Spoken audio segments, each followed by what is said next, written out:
Voilà.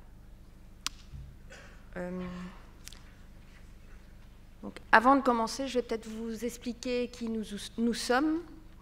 Donc, je travaille au sein de la direction des études environnementales et paysagères et nous faisons partie d'un service transversal au sein du SPOE Mobilité Infrastructure. C'est en fait c'est une nouvelle entité wallonne qui regroupe à la fois les personnes qui gèrent les routes et à la fois les personnes qui gèrent les voies hydrauliques. Donc, nous sommes un service d'expertise spécialisé dans les arbres, expertise en état sanitaire, l'analyse paysagère, et on accompagne les chefs de projet dans le cadre de projets d'infrastructure et plus précisément la partie plantation.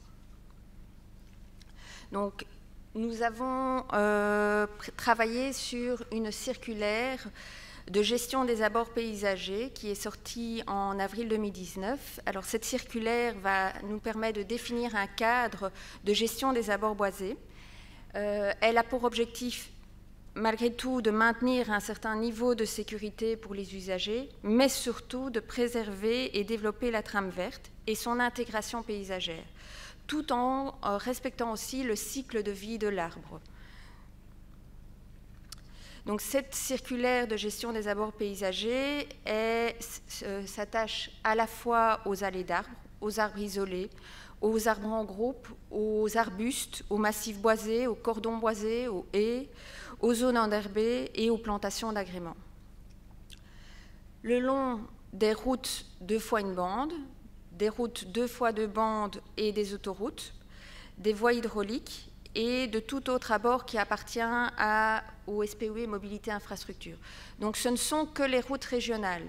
Toutes les autres routes, les routes communales, les routes privées, ne sont pas concernées par cette circulaire. Ça ne concerne que nos routes et c'est déjà un premier grand pas. Alors, cette circulaire, elle se compose de 2 parties. Il y a une première partie qui est fixe, qui va définir les principes de base de la gestion des abords boisés, des abords paysagers. Elle va recadrer, elle va rappeler la législation, parce qu'on a tendance à trop souvent oublier toutes les législations qui concernent les arbres, par exemple. Et à côté de ça, il y a des annexes évolutives, des guides techniques, des cahiers qui vont conseiller sur la gestion des abords paysagers. Alors, ces guides techniques sont évolutifs dans le temps et ils se basent sur l'expérience de terrain. Donc, cette circulaire se trouve en bas et vous pouvez aussi la télécharger sur Internet. Et donc, en fait, si vous regardez les annexes, il y a certaines annexes qui sont encore vides et qui demandent encore à être développées et qui vont être développées dans les années qui vont arriver. Donc, ce sont toutes les annexes. Alors, pour travailler sur ces annexes, on ne va pas travailler tout seul. On est en train de mettre en place un comité de suivi transversal. Donc, ça veut dire que les 3 entités de la région wallonne, à savoir les entités qui s'occupent des voies routières et hydrauliques, l'entité qui s'occupe des ressources naturelles et l'entité qui s'occupe de l'aménagement du territoire, vont se retrouver dans ce comité de suivi.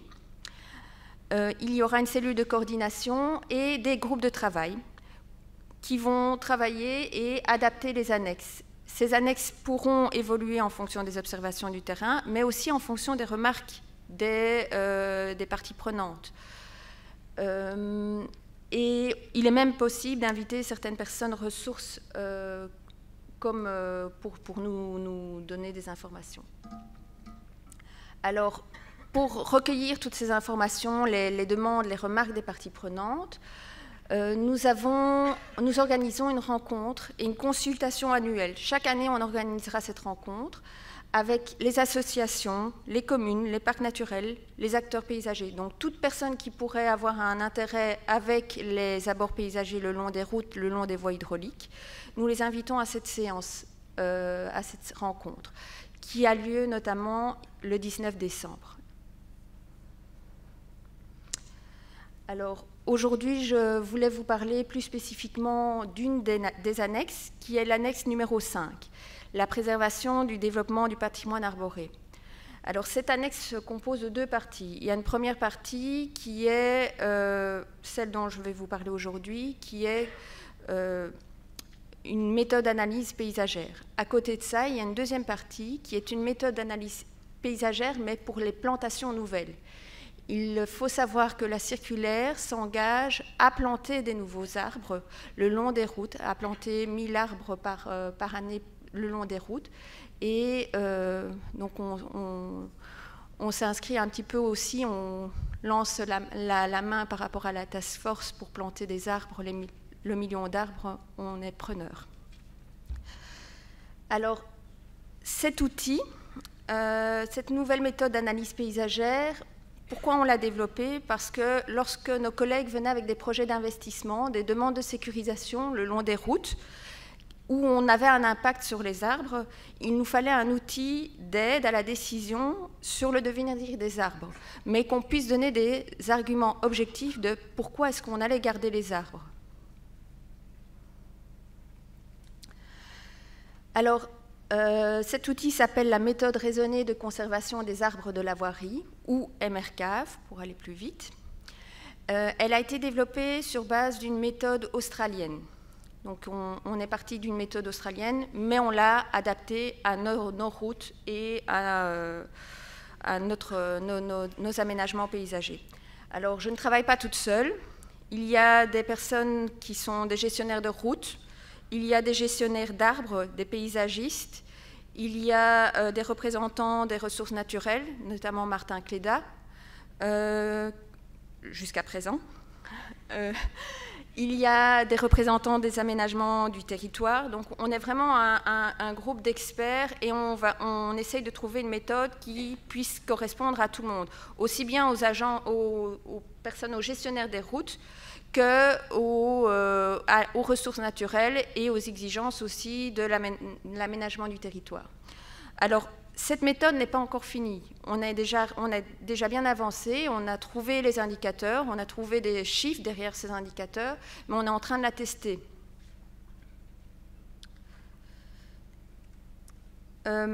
Donc, cette méthode nous permettra d'avoir un choix le plus approprié des traitements des arbres, où on regarde aussi bien l'aspect paysager, environnemental et culturel, mais aussi l'aspect sécuritaire de la route, et pas des arbres sur la route.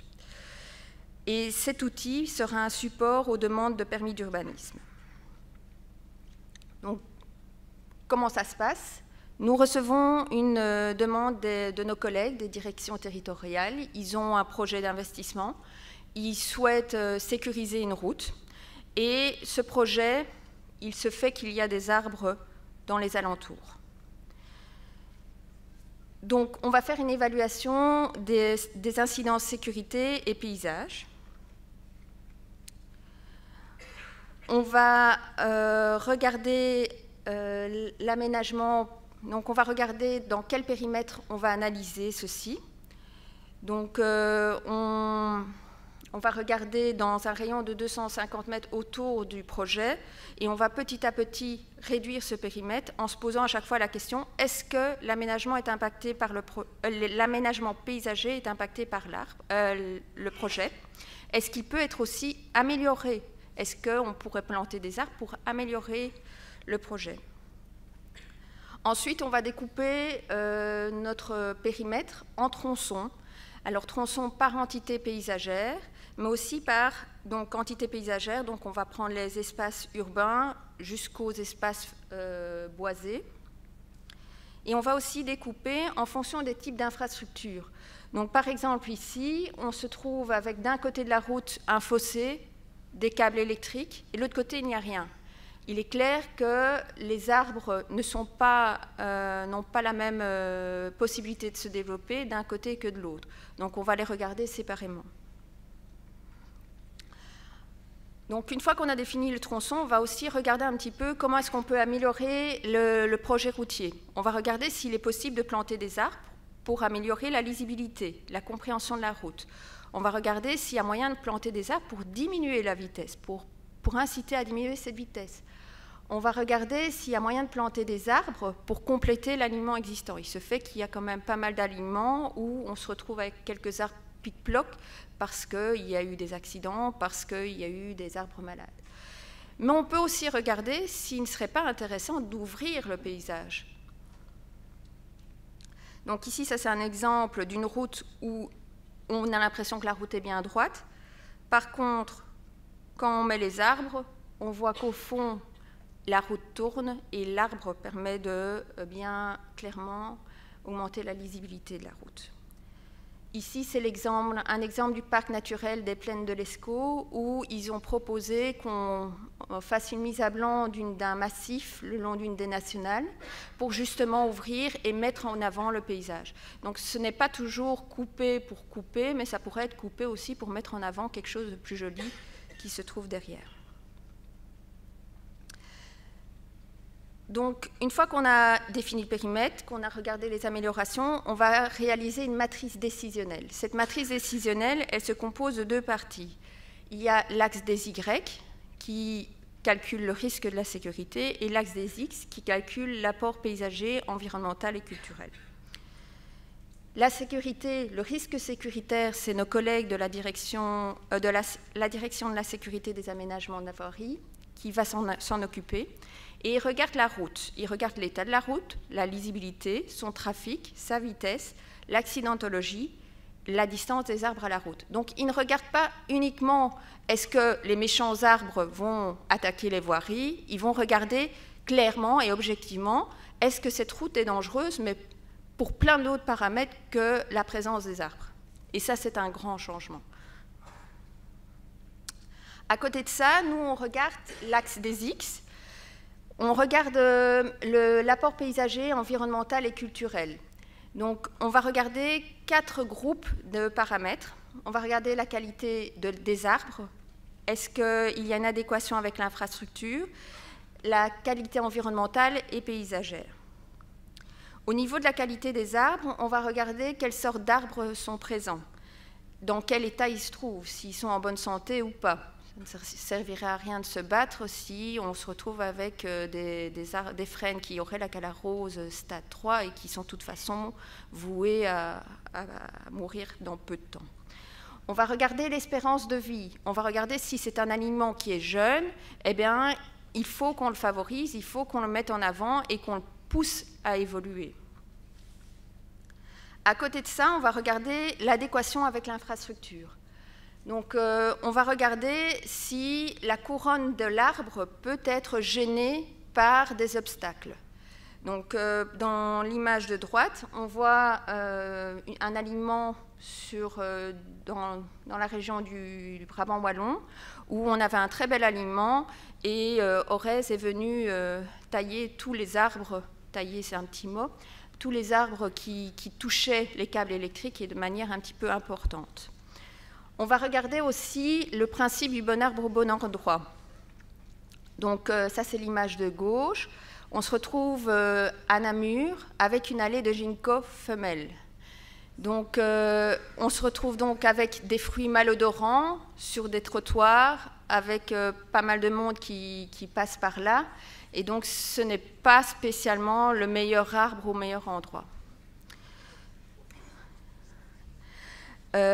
Alors, dernier point qu'on regarde, c'est est-ce que l'arbre a subi des traitements antécédents? Donc, je reprends l'image de droite. Il est clair que l'arbre, ce n'est pas la première fois qu'il a été élagué, qu'il a été mal élagué, et dans le futur, il aura certainement plus de maladies, des branches cassantes, et donc c'est un arbre qui a moins de chances de survie qu'un arbre qui aurait été bien taillé.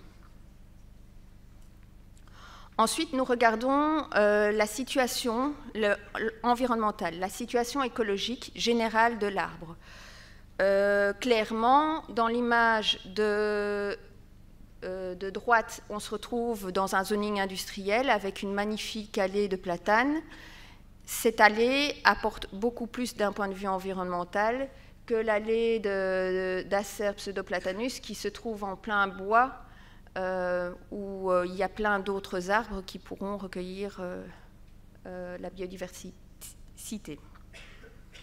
On regarde si ce sont des arbres adultes, on regarde si ce sont des arbres qui ont un potentiel biologique, donc qui pourraient aussi amener un petit peu plus, et on regarde si on se trouve en zone sensible, donc Natura 2000, ou SGIB ou autres.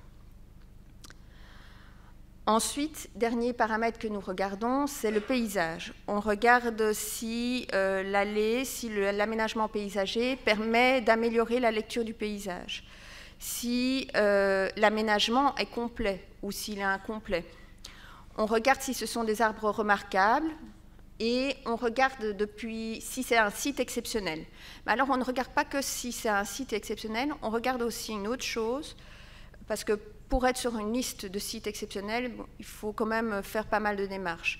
Donc on a ajouté un point, c'est si les arbres se trouvent déjà sur des cartes Ferrari, donc des cartes de 1865, on considère que l'aliment a toujours été là et qu'il faut se battre pour cet aliment parce qu'il a toujours été là. Donc voici quelques exemples. La fameuse drève de Marimont, mais version actuelle. Donc celle-là, il n'y a même pas besoin de calculer, elle est directement avec les scores super élevés et elle a un apport paysager, environnemental, culturel haut. Mais il y a des cas un petit peu plus discrets. Donc par exemple ici, c'est sur la N240 sur Grès-d'Oisseau, donc c'est près de la base militaire de Beauvechin, où on a une magnifique allée de tilleuls. Les tilleuls sont en bonne santé, ils sont en plein milieu des champs, donc ils apportent énormément au niveau biodiversité. On les voit de très loin, donc au niveau paysagère, il y a aussi un énorme apport. Et ils ont de la place. D'autres exemples, l'allée de platane dont je vous parlais à Nivelles, donc là c'est un petit peu plus loin, ou la route de Jean-Blou à Sombref, qui est aussi une très belle allée. Donc on en a tout plein de belles allées. J'ai donné des exemples où là on a un apport un peu plus faible, c'est par exemple à Saint-Saëns, donc c'est une route assez serpentée, où les arbres sont très forts proches de la route, au milieu d'une forêt, où là l'apport est un petit peu moindre, et donc voilà. À côté de ça, toujours la route de Grès-d'Oisseau, la N240, c'est juste un peu avant, c'est le bois de Beaussard, où là on a un beau bois, et on avait un beau bois, et puis on avait une allée, et l'allée n'apportait pas énormément. Alors finalement, avec tout ça, qu'est-ce qu'on fait? On se retrouve avec l'axe des X et l'axe des Y, et on croise les deux données, et on se retrouve quelque part sur le tableau. Chaque cellule permet de définir un groupement de traitement qu'on va proposer pour l'aménagement. Donc on va proposer, on va discuter avec des gens de la sécurité, avec le responsable du projet, avec les gestionnaires de la route, mais aussi avec la commune, avec les ressources naturelles, avec la région wallonne aménagement du territoire, avec la police, avec les cyclistes. Et sur base de toutes ces discussions, on va finalement choisir le meilleur traitement pour l'aménagement paysager. Alors ce traitement, il sera toujours graduel. Ce sera avant tout, on essaye de conserver l'arbre. Si on ne sait pas conserver l'arbre, on va essayer peut-être de le conserver, mais de l'isoler avec une glissière. Si on ne sait pas, on va le replanter. Donc on ne va pas retirer l'arbre, on va l'abattre et on va en replanter un autre un petit peu plus profondément par rapport à la route. Si on ne sait pas, on replantera ailleurs. Et si on ne sait pas, on sera obligé d'abattre l'arbre. Mais ce sera vraiment la toute dernière solution. Alors je donne les exemples au niveau de la matrice. Donc quand on se retrouve avec un apport très élevé et un risque très faible, là c'est sûr, on se bat et l'aménagement paysager ne bougera pas. Si on se trouve avec un apport très élevé et un risque moyen ou faible, donc on va essayer de conserver l'arbre et de l'isoler avec une glissière. Parfois, ce n'est pas possible de mettre la glissière. À ce moment-là, on demandera aux instances supérieures, c'est-à-dire à la région wallonne, au ministre, de se positionner et de dire on conserve l'arbre, on conserve l'aménagement paysager. Et c'est une décision. Et on fera les efforts nécessaires pour protéger, pour mettre en avant cet aménagement paysager. Donc que ça soit un changement de projet ou autre. Si on a un apport moyen, on essaiera encore de conserver l'arbre, toujours. Alors, par contre, si on a un apport moyen et un risque élevé, à ce moment-là, on va d'abord regarder s'il y a moyen de conserver, et si ce n'est pas possible, on abattra l'arbre et le replantera ailleurs. Mais on replante toujours. Donc c'est toujours le même principe.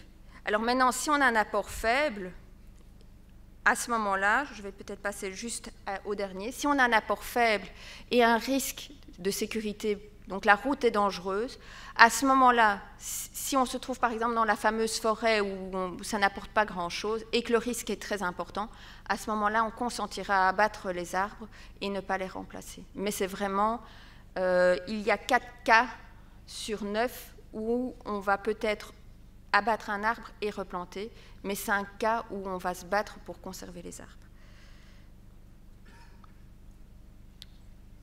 Donc, je vais conclure par le slogan de la circulaire, qui est, en fait, nous souhaitons avoir une gestion raisonnée et durable du patrimoine paysager, en alliant les enjeux environnementaux, l'équilibre des coûts de gestion, malgré tout, le confort et la sécurité des usagers et aussi des agents, afin de stimuler une image de marque de la Wallonie et son développement économique. Donc, voilà, merci. Merci.